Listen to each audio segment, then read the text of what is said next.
Coucou tout le monde, bonjour. Aujourd'hui, c'est ça, je voulais vous partager ceci parce que j'ai remarqué que on aime souvent embaucher les gens en regardant sur les apparences. Parce que si tu arrives à une entrevue, tu as l'air calme, quelqu'un de bien, tu réponds normalement, tu as aussi beaucoup de... T'es quelqu'un qui peut vraiment prendre l'initiative, tu tiens à ce que les choses soient faites.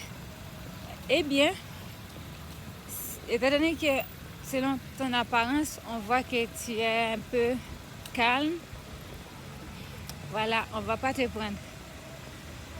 Quelqu'un d'autre qui vient, qui montre beaucoup d'entrain, qui est motivé, qui se cache en dessous de ça, en dessous de son apparence, eh bien, on va l'embaucher.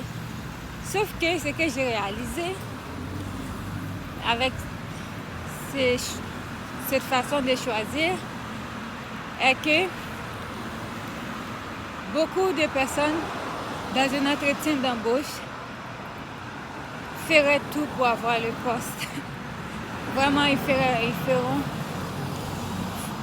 tout pour avoir le poste. Pour cela, durant l'entrevue, il y a vraiment de belles ambiances parfois, et puis cette personne-là montre qu'elle peut tout faire. D'un coup comme ça, tout va être prêt, voilà. Sauf que quand tu prends cette personne, parce que tu as jugé la personne à cause de son apparence, tu l'as jugée, tu t'es dit, bon, je ne vais pas prendre cette personne parce que si je la prends, je ne suis pas sûre que la job va être faite. Surtout on est beaucoup occupé, il y a des journées très achalandées. Donc, de préférence, je vais prendre la personne qui me montre beaucoup d'enthousiasme, qui est vraiment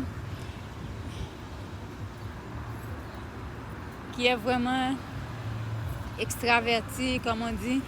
Mais une fois cette personne aura été embauchée, qu'est-ce qui s'est passé? Elle arrive au travail, elle fait que jaser, elle fait que bavarder la plupart du temps. Quand elle voit les clients avec son équipe, elle va aller se cacher. Oui, elle n'a pas envie de servir les clients. Elle va aller parler au téléphone, elle va texter, elle va tricher, beaucoup de choses, beaucoup de tricheries. Donc, ça fait que si cette personne a fait 8 heures de temps de travail, ben, on a 8 heures de travail de rien faire. Et puis, cette personne sera payée quand même parce que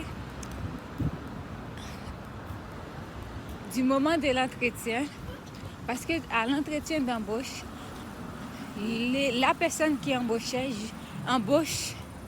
les gens selon leur apparence. C'est là qu'elle se fait avoir. Pourtant, l'autre personne qui allait un peu plus calme, parfois tu l'embauches, elle sait tout ce qu'elle doit faire, elle connaît tu l'apprends les règlements, selon les règlements, les principes, les tâches qui doivent être faites, eh bien, elle va s'ajuster en conséquence. Tu vas voir si elle fait 8 heures de temps de travail, tout est fait ou tout est presque fait. Tout est presque accompli. Mais l'autre personne qui aime ça, à tromper les gens, qui faisait l'imposteur dans l'entrevue, dans l'entretien d'embauche, avec elle, c'est tout le temps... on a tout le temps beaucoup à faire tous les jours. Puis, c'est compliqué. Mais tu vois que cette personne est là, très énergique, elle a beaucoup d'énergie. Tu penses que toi, tout va être fait, tu as de l'espoir. Eh bien, tu t'es trompé. Parce que dans la vie, il ne faut pas dire parce que tu vois quelqu'un dans 5 secondes ou 5 minutes, tu as l'impression que cette personne peut accomplir une dizaine de choses. Et puis l'autre, dans 5 minutes, tu ne penses pas qu'elle va y arriver, qu'elle va s'en sortir. Tu ne l'embauches pas. Parce que l'apparence, vraiment, ce n'est pas tout. Avec l'apparence, oui, c'est vrai, je sais qu'il y a beaucoup de jugements, beaucoup de complexes, mais il faut parfois savoir mettre ça de côté, puis d'aller vraiment chercher qu'est-ce qui est bon dans les personnes, aux gens. Donc, si on ne fait pas ça, on va toujours se tromper parfois du bon ou de la bonne candidate. C'est ça. Parce que j'ai déjà travaillé avec du monde qui est très calme.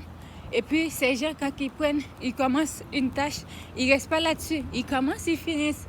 Puis, ils commencent avec une autre. Ils commencent, ils finissent avec l'autre. Ils commencent encore avec une autre. Puis, je travaille avec du monde qui est super, super motivé, intelligent. Et puis, ils arrivent, ils font la paresse. Ils sont paresseux. Ou ce sont des paresseuses. La job est là, ils se plaignent. Et non, moi c'est beaucoup, je me suis réveillée et tout ça. Mais non, dans la job, tu dois travailler. Les problèmes personnels, on en a tous. On en a tous, on en a toutes. Mais là, il faut travailler.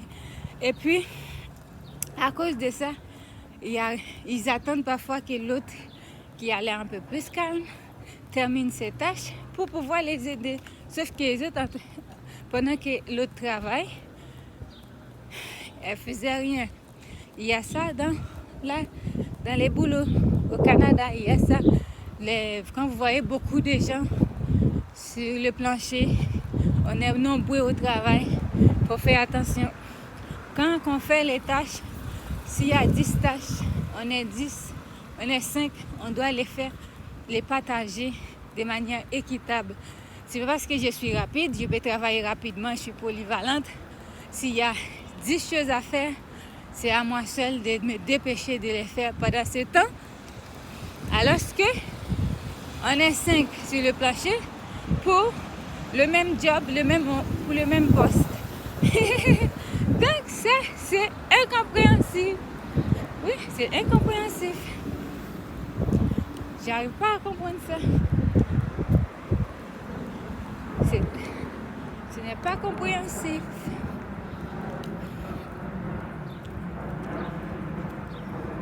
Ça ne sera jamais compréhensible. Non, ce n'est pas compréhensible. Parce que il faut savoir quand donner son énergie, quand vraiment essayer de donner au-delà de ce que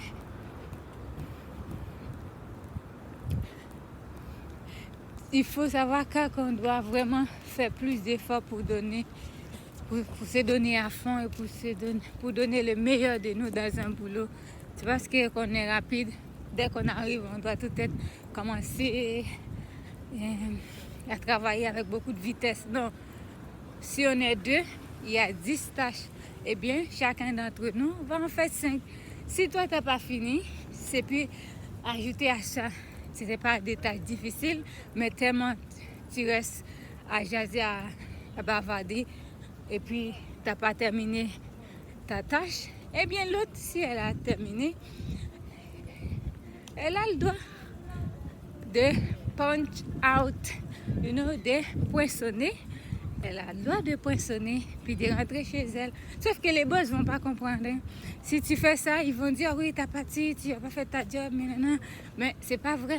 Parfois, il y en a dans les équipes, dans l'équipe, il y en a qui travaillent, puis ils méritent de rentrer chez eux, d'être rentrés chez eux et de laisser le reste finir leur propre tâche qu'ils n'ont pas fait.